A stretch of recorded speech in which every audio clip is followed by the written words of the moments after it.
call this Blighted Property Review Committee to order. Will the secretary please conduct a roll call? All right, Mr. Yerkowitz. Here. Mr. Spiker. Here. Mr. Taylor. Ms. Peterson. Here. Ms. King. She is absent. Mr. Eulig. Yep. Mr. Horton. Here. Mr. Snippert here, and that is Mr. Binney is non-voting. Mr. Sowers. He's online. Captain Fries. Here. Mr. Stapp. And Mr. Earl. All right. We have a quorum. Okay, thank you. Next is the approval of minutes from March 11th. Are there any corrections or amendments?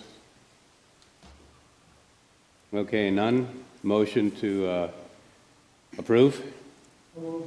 I'll second. Motion carries. All in favor? All in favor? Aye. Sorry. Motion carries. All right, public comment. We'll now open the floor to public comment.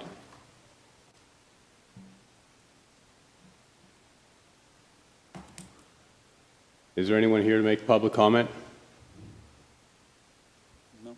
Okay. Thank you. Secretary's report.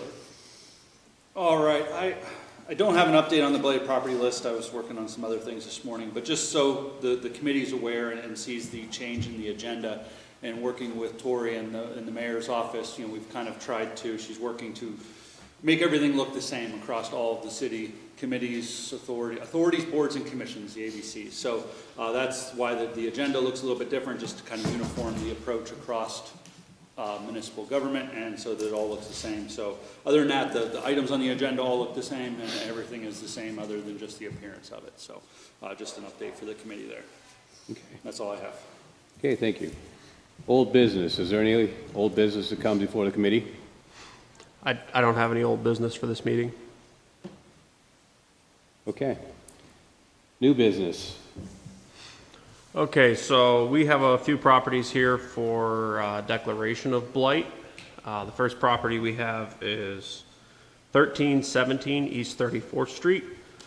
This property's been in the deeded owner's name since 77. The property is vacant. They are current on their taxes. The utilities are, is this? Yes, this is the correct property, my bad. I was unable to verify the National Fuel Service. The Penelec meter, obviously you can see on the side of the building there's no meter, so Penelec is off. And the water has been off at this property since 2009. They owe a balance of $403. We have 4 cases with the current owner. We've sent them 11 notice of violations, including high grass, motor vehicles, exterior structure violations, junk and debris. There's been 4 citations filed. The judge has allowed extensions, and there's not been any change in the property. Owner has been in contact with the inspector for the area, but has failed to make any progress. And with the deteriorating state of the structure, the inspector asked that we issue a blight declaration. As many of you know, blight declaration is just another tool for us to gain compliance, and we can get them off the list if that's the case. But this property continues to deteriorate, and it's been sitting vacant according to the water service since 2009. So that's why we're asking for a blight declaration. Okay. Is there any questions? Okay, is there a motion regarding declaration of blight on the property presented? I'll make a motion. All those in favor? Aye. Aye. Aye. Opposed? All right, motion carries.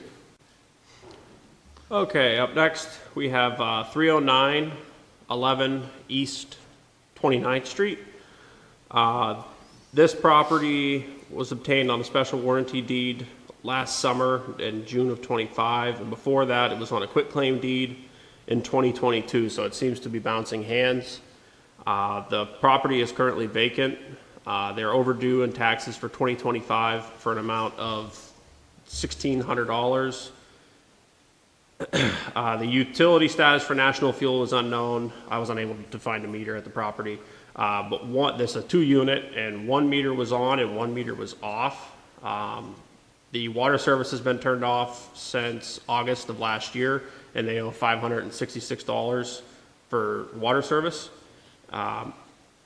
We got 7 cases dating back to 2018, 4 cases in the last 2 years, and 3 of those cases are with the current owner. We've sent 19 notice of violations, 13 notice of violations in the last year to the current owner. We've had 0 response from the owner. All those violations include, back in 2018, we had an interior case with this property where a tenant had requested inspection. There's high grass cases, junk and debris cases, and exterior cases. As you can see, some of the junk and debris, that looks like lath, taken, stripped from the inside of the property. There's no permits out for this property, so any of the renovations that are going on in there are not going on in accordance with city ordinance. We've issued tickets. We have a citation that was filed last December, and there was no response to that citation. It's still sitting at the district judge. With that being said, that would be why the inspector asked that we have a blight declaration. Okay, anybody have any questions? Yep. Is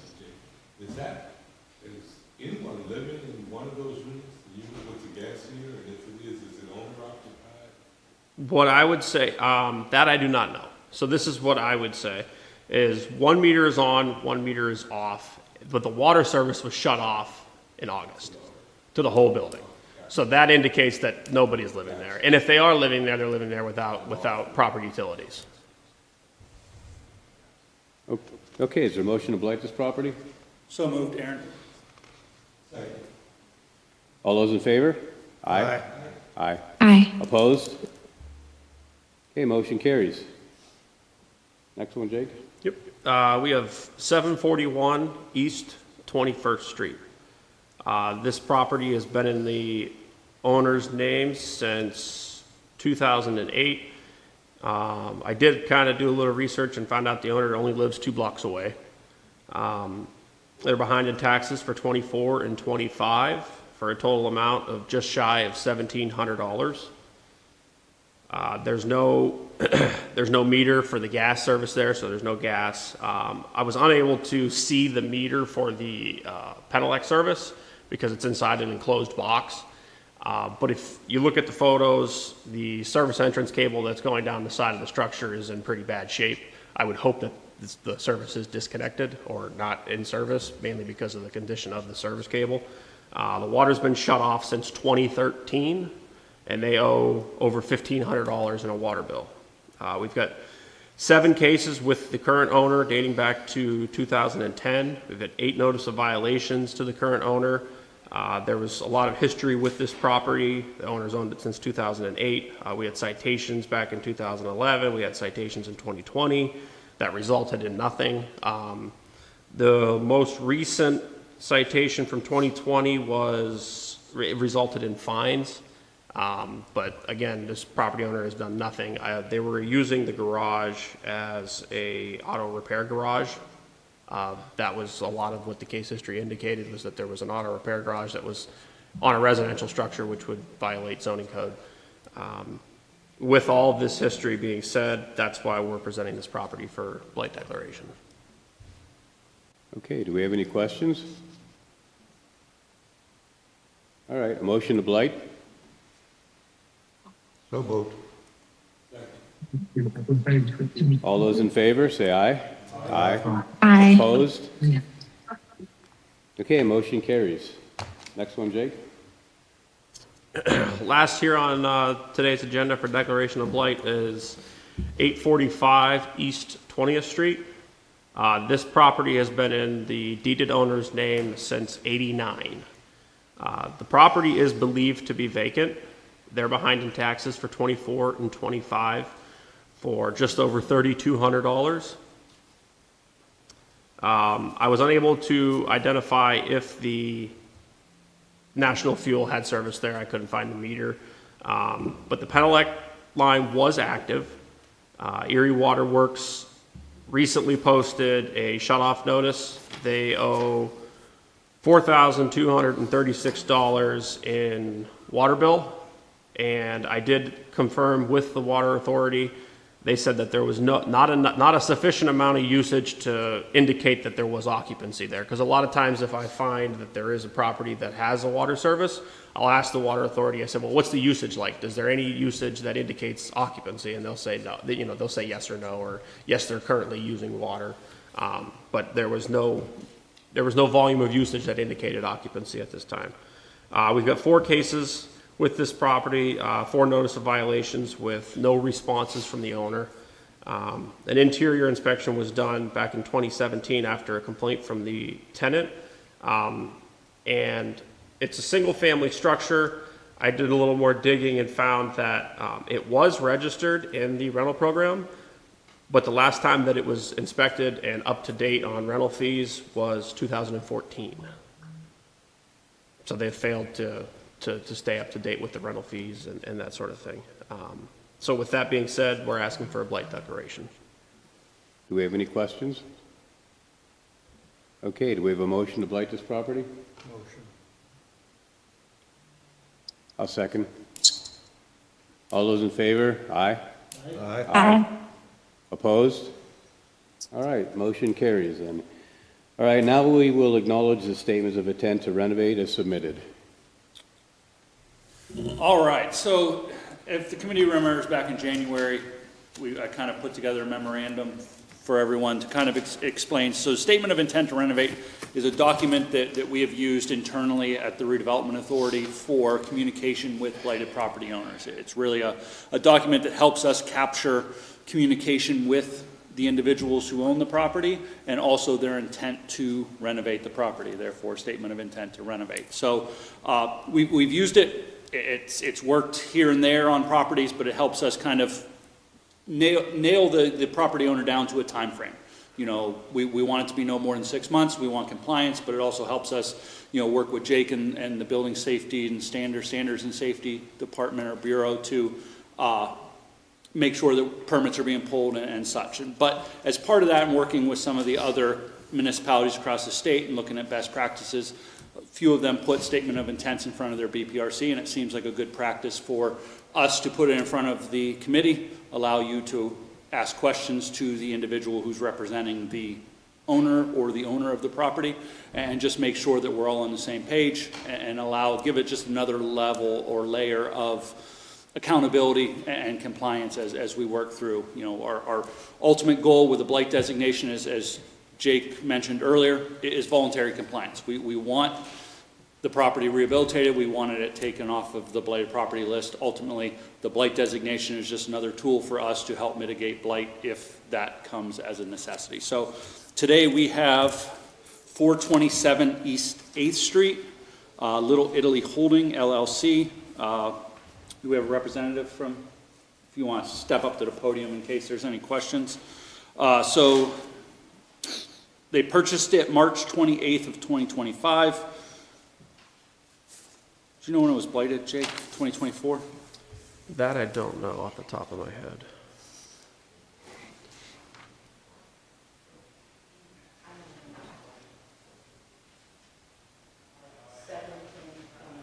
Seven ten of 24.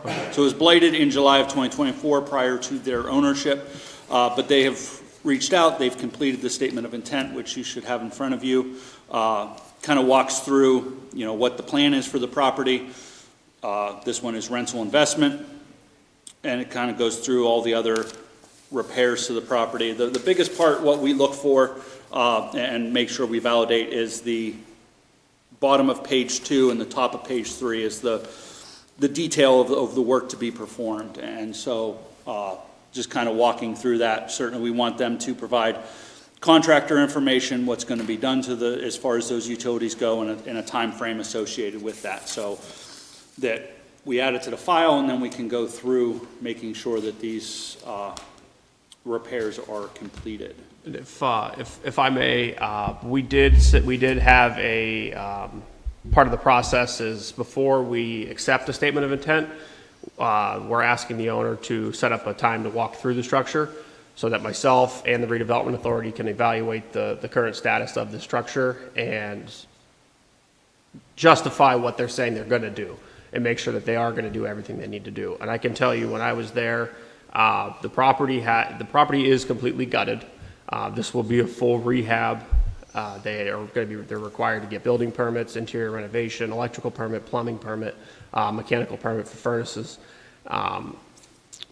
So, like I said, the structure is down to just the studs. It's completely gutted, and they're intending to replace windows and do the entire interior renovation in accordance with city ordinance.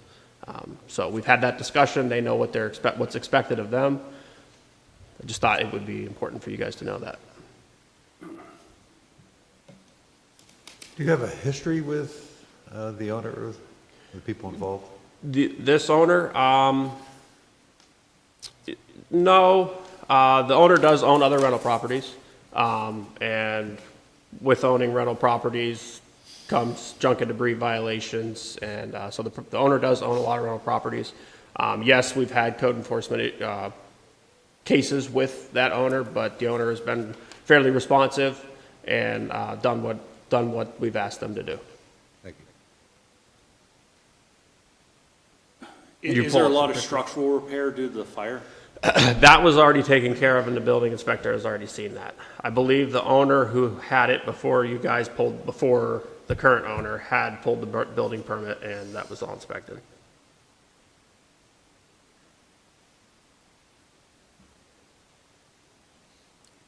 Are the electrical services new? The panels look new, but there's no wire coming out of them, so they're gonna have to, they may be able to reuse the panels. That'll be up to the electrical inspector, but they're gonna need a total rewire. I see Tony Harper is the contractor that you're going to be hiring for that. Going to be taking bids now Oh, due okay. to the changes Okay. within the past 24. Okay, I appreciate that, thank you. Yep. And I see that you're going to be, the rehab is going to only cost $30,000 to go and rehab this entire house. It says extensive rehab including drywall, flooring, paint, bathroom remodel, kitchen remodel in both units for $30,000. I'm believing that's because he has a lot of the materials on hand currently already, just in the warehouse as far as back stock that he's going to use for the materials. Okay, I see EPBP Construction is the one that'll be doing this? Yes. Okay. All right, just let them know that when they do come in to get the permit, they're going to need to have a signed contract between the owner and them to Okay. approve the price, okay? Okay. Okay. All right.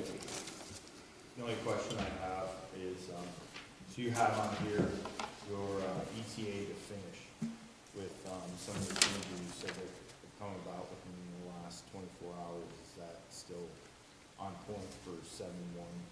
I mean, yeah, it shouldn't really change much. It's just a matter of that estimate gives us extra time than need be.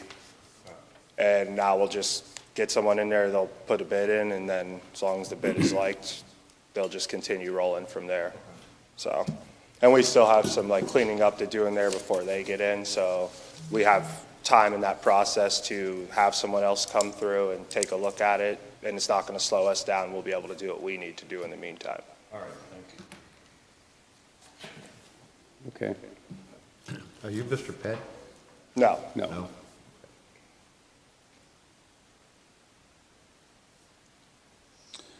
Mr. Penn is out of town and was unavailable for today's meeting, so Okay. we asked if he could have a representative. Sure. Thank you. All right, any other questions? No? We have and we'll need a motion to, Do we have a motion to accept? I'll second.